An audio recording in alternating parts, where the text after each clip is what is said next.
Hello everyone, and welcome to my Young and the Restless official 24 channel. I hope everyone is having a wonderful day. Before we begin, please hit the subscribe button and give this video a thumbs up.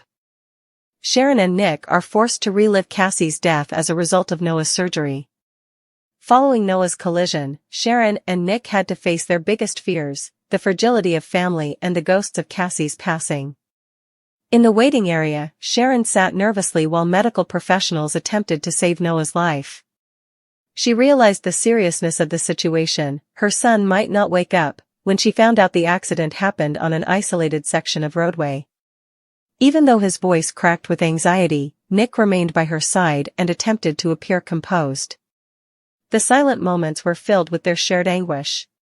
Years ago, when Cassie's accident permanently altered their life, they had done this. The wound had just begun to heal, and now it was being torn open once more. This plot revolves around Sharon and Nick's emotional fortitude as much as Noah's health issue.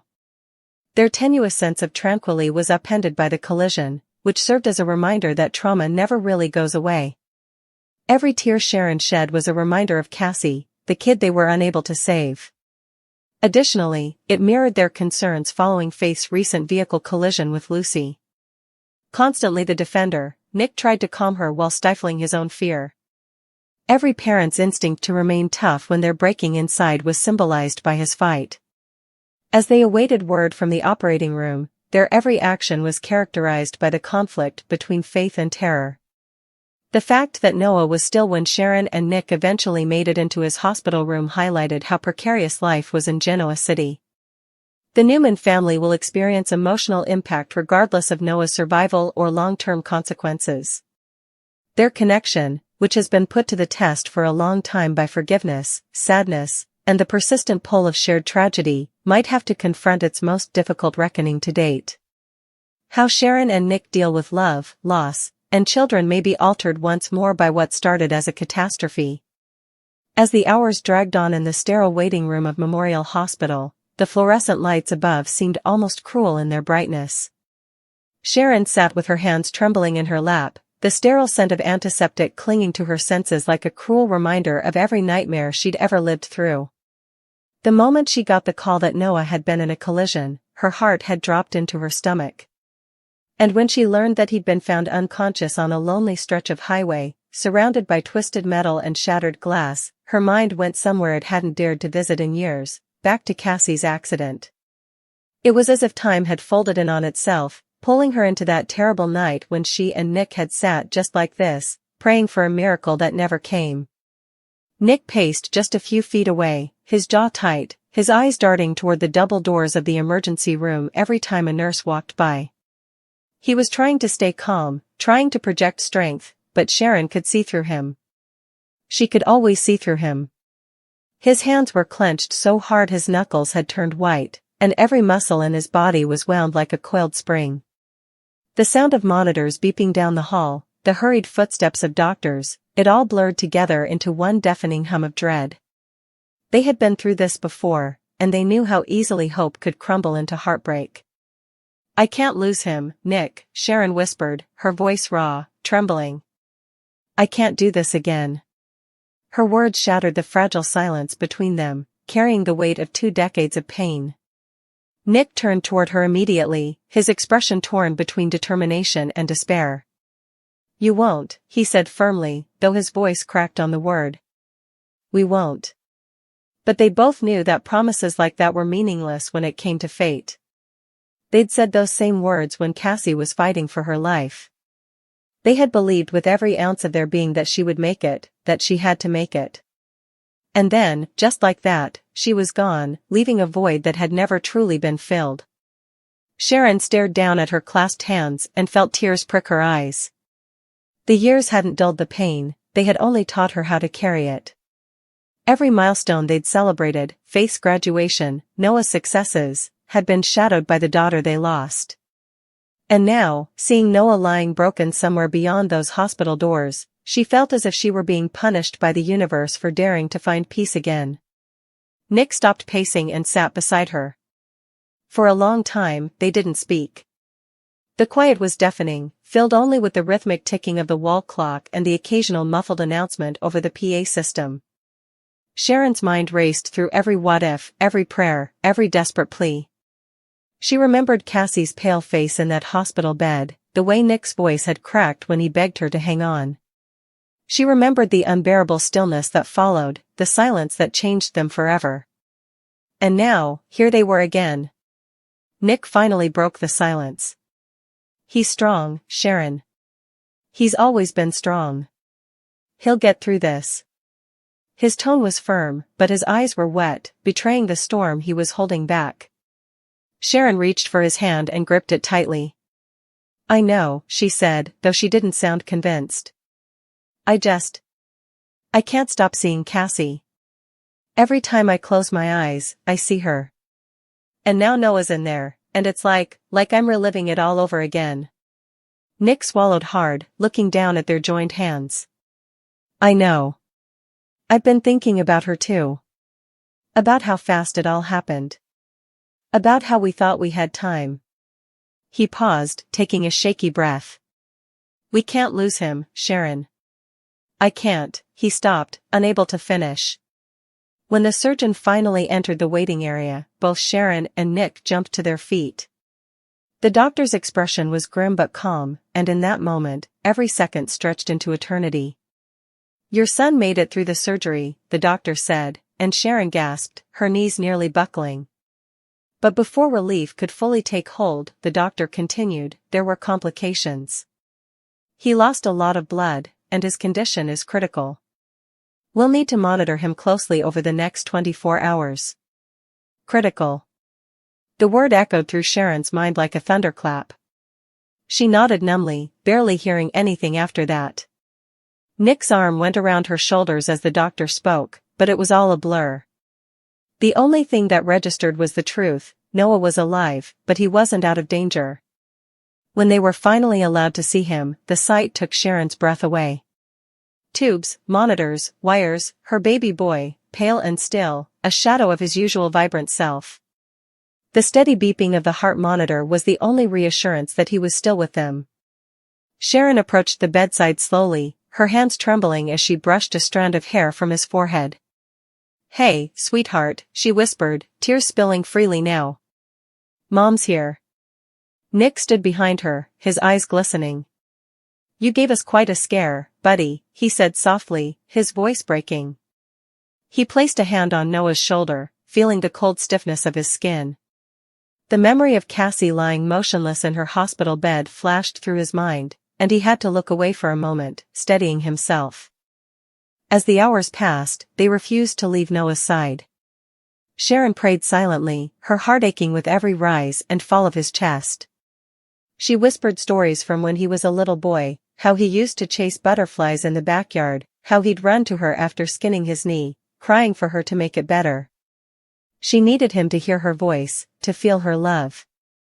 Nick, ever the protector, tried to stay strong, but the memories were relentless. He remembered Cassie's laughter, her warmth, her promise to always take care of her brother.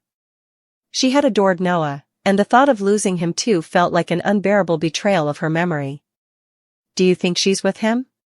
Sharon asked quietly, her gaze fixed on Noah's face.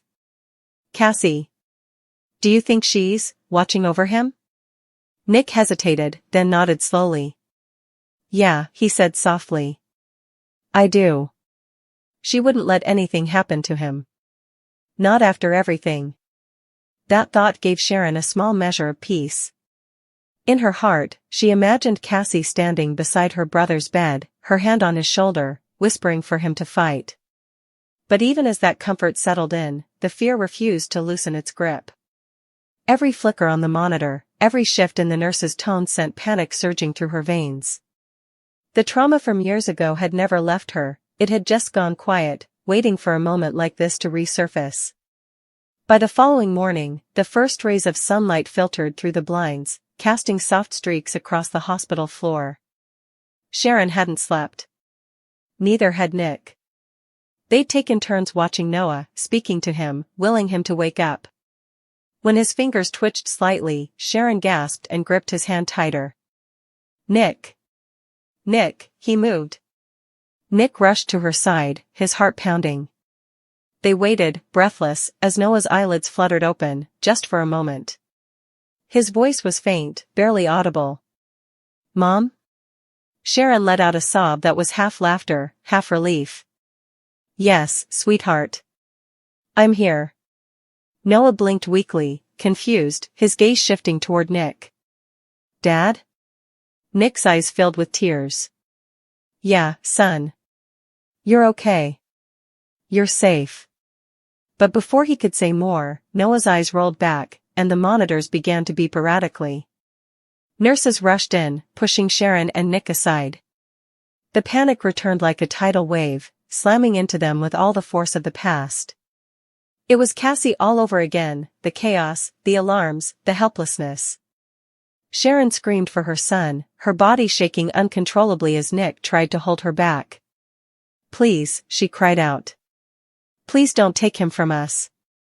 It took several agonizing minutes before the situation stabilized. Noah's heartbeat steadied, and the nurses slowly backed away. Sharon collapsed into Nick's arms, sobbing uncontrollably. "I can't do this," she whispered. "I can't lose another child." Nick held her tightly, his own tears streaming freely. "You won't," he said again, though the words felt like an act of faith more than certainty. "We've come too far. We'll get through this." As the chaos settled and Noah drifted back into a fragile sleep, Sharon and Nick sat in silence again. The pain of Cassie's loss hung heavy between them, but so did something else, something quietly resilient. They had survived the unimaginable once before, and even though it had broken them in ways they could never fully repair, it had also bonded them in ways no one else could understand.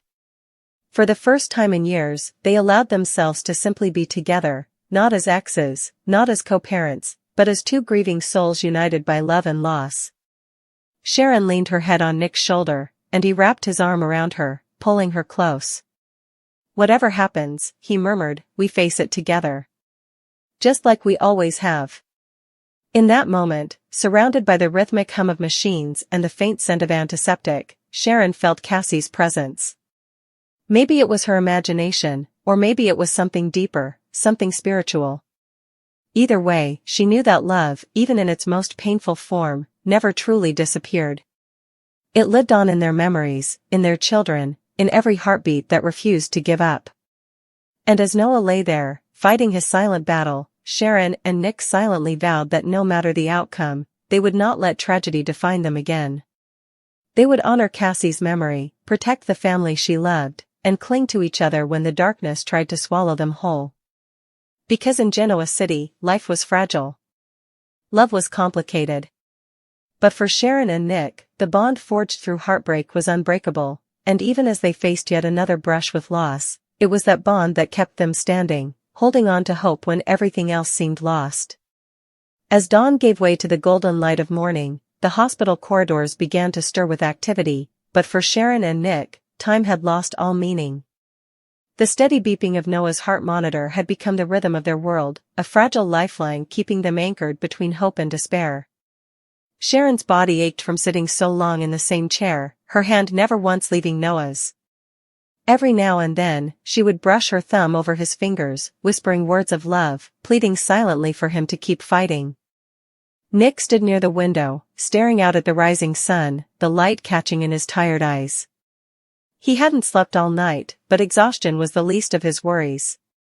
His mind was consumed by memories, Cassie's final moments, the haunting sound of Sharon's cries, the unbearable silence after they realized she was gone.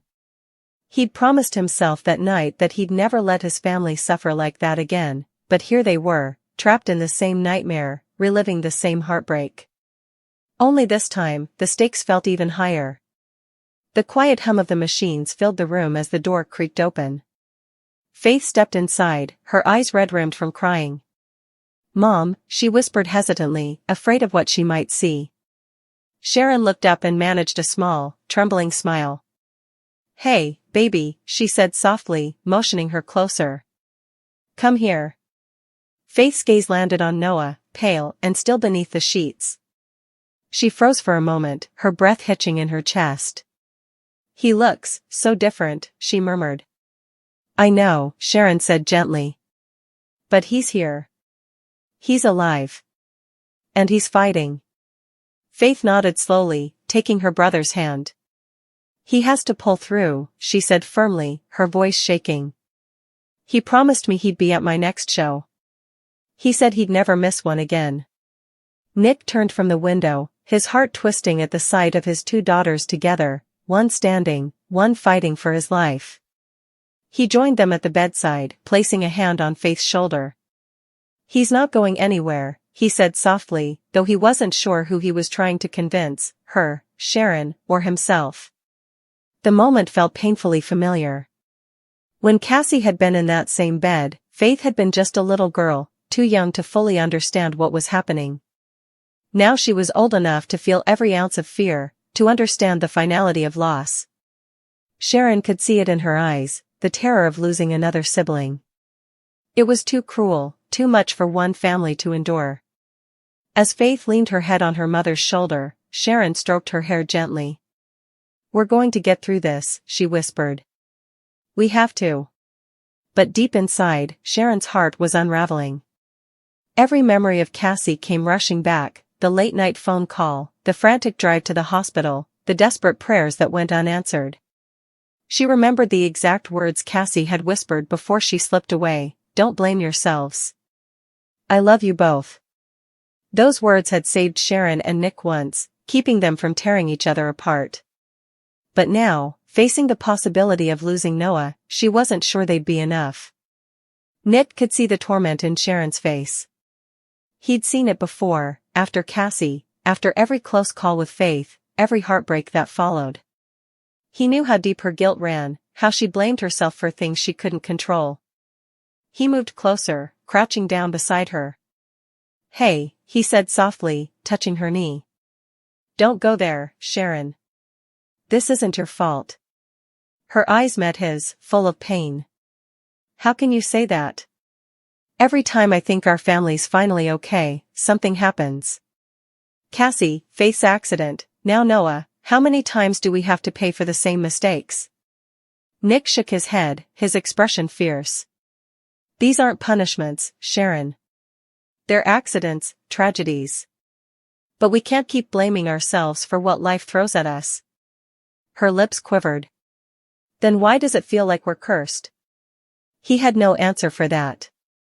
Maybe they were cursed, by fate, by bad luck, by the universe's cruel sense of irony. All he knew was that he couldn't lose her again to the darkness of grief. Not this time. The door opened again, and Victor Newman entered quietly, his usually commanding presence softened by concern. How's my grandson? He asked, his voice low but steady. Sharon rose immediately, wiping her tears. The doctors say he's stable for now. But they're still watching him closely. Victor nodded, his jaw tightening as he looked at Noah. For all his strength and pride, Victor's eyes betrayed his worry. He approached the bedside slowly, his hand trembling slightly as he reached out to touch Noah's arm. You're a fighter, son, he murmured. You've got Newman blood. You'll pull through. The room fell silent again, the weight of generations pressing down on them. Victor had seen his family through countless crises, some of them of his own making, but this was different. This was the kind of pain no amount of power or money could fix. Nick stood beside his father, and for a moment, the tension that usually simmered between them evaporated. They were just two men, two fathers, praying for their son's life. As the hours passed, the family trickled in. Nikki arrived with a trembling hand clutching her rosary, whispering prayers under her breath. Mariah and Tessa appeared next, their faces pale and worried. The room became a gathering of hearts beating in sync with Noah's monitor, united in love and fear.